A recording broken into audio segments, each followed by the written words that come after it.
اور اس میں اچھے خاصے دیندار، نماز پڑھنے والے، تہجد گزار، صف اول کے پابند وہ لوگ بھی داخل ہیں کہ اس پہلو کی طرف ان کی نگاہ ہی نہیں جاتی کہ ہم کس طرح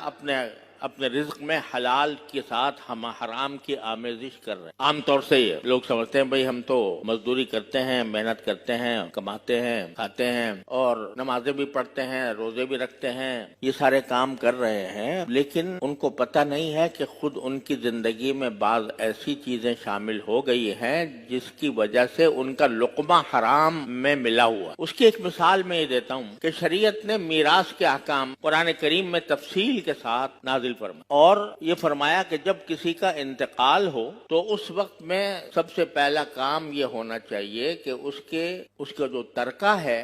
جو کچھ اس نے میراث میں چھوڑا ہے، وہ نقدی ہو، وہ سونا ہو، وہ جائیداد ہو، کوئی مکان ہو، کوئی زمین ہو، وہ شرعی قاعدے کے مطابق آپس میں تقسیم کر لو۔ اگر وہ تقسیم نہیں کی اور کوئی ایک فرد اس کے اوپر قابض رہا تو جس شخص نے اس پر قبضہ کیا ہے وہ اس کے مال میں حرام شامل ہو گیا۔ یہ مسئلہ ہوتا ہے عام طور پر ایک بڑی زبردست غلط فہمی پھیلی ہوئی ہے کہ بھئی ابھی تو انتقال ہوا ہے، ابھی ایک دم سے ہم حصے بکھرے کرنے شروع کر دیں، بٹوارہ کرنے لگیں، یہ ہمیں اچھا نہیں لگتا کہ ابھی تو دنیا سے جانے والے کا کفن بھی میلا نہیں ہوا اور ابھی ہم اس کی جائیداد کا بٹوارہ شروع کر دیں۔ اس کو بہت برا سمجھا جاتا، معیوب سمجھا جاتا۔ حالانکہ شریعت کا حکم یہ ہے کہ جلد از جلد اس کی میراث کو تقسیم کرو، جس کا جو حصہ بنتا ہے اس کو وہ حصہ دو۔ اب مرتے ہی، انتقال ہوتے ہی اس کے تمام املاک وہ اس کے وارثوں کا حق، اب اس کی ملکیت نہیں رہی، وارث اس کے مالک۔ اب اگر اس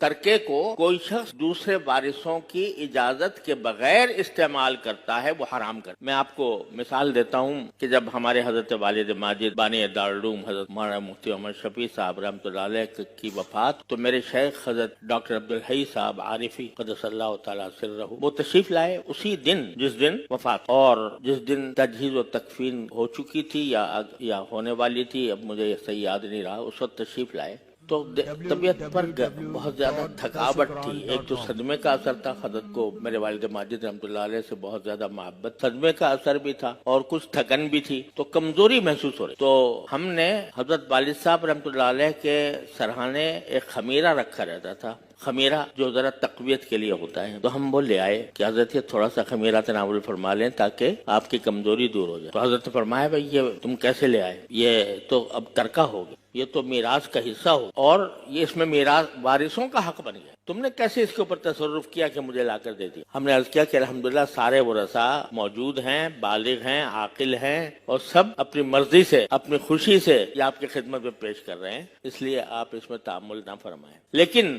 انہوں نے توجہ یہ دلائی کہ انتقال ہونے کے بعد سب سے پہلی فکر یہ ہونی چاہیے کہ جو اس کا ترکہ ہے اس ترکے میں کوئی غیر وارث کا تصرف نہ ہو۔ تو یہ شریعت کا حکم ہے، اور ہوتا یہ ہے کہ شروع میں تو کہتے ہیں بھائی ابھی تو ہم آپس میں بھائی ہیں، بہن بھائی ہیں، کیا لینا دینا، کیا تقسیم، کیا بٹوارہ، ہم تو بھائیوں کی طرح رہتے ہیں۔ جب ذرا وقت گزر جاتا ہے تو پھر اسی سے لڑائیاں اور جھگڑے کھڑے ہوتے ہیں۔ تو شریعت کا حکم یہ ہے کہ جلد از جلد ترکے کو تقسیم کرو جس طرح ممکن ہو۔ اب اگر ایک آدمی بڑا بھائی ہے، مثلا وہ ایک کاروبار اس کا والد چھوڑ کر گیا ہے، تو انتقال کے بعد بڑا بھائی تصرف کرتا ہے اس میں، کاروبار کو وہ سنبھالتا ہے، تو کاروبار کو سنبھالنے کے اندر اس کو یہ رکھنا چاہیے کہ آج کے دن سے یہ جو میں کاروبار کر رہا ہوں اس میں سارے میرے بہن بھائی یا جو وارث ہیں وہ سب شریک ہیں۔ اس کے حساب سے اس کو یہ کرنا چاہیے کہ بھئی چونکہ ہم شریک ہیں یا تو ہم فوراً اپنے حصے الگ کر لیں،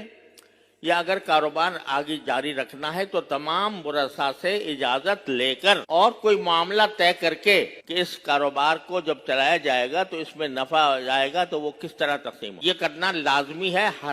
ضروری ہے۔ اگر وہ شخص اس کاروبار پر اس نے قبضہ کر لیا یا وہ کاروبار چلاتا رہا، دوسرے وارثوں سے کچھ پوچھا نہیں،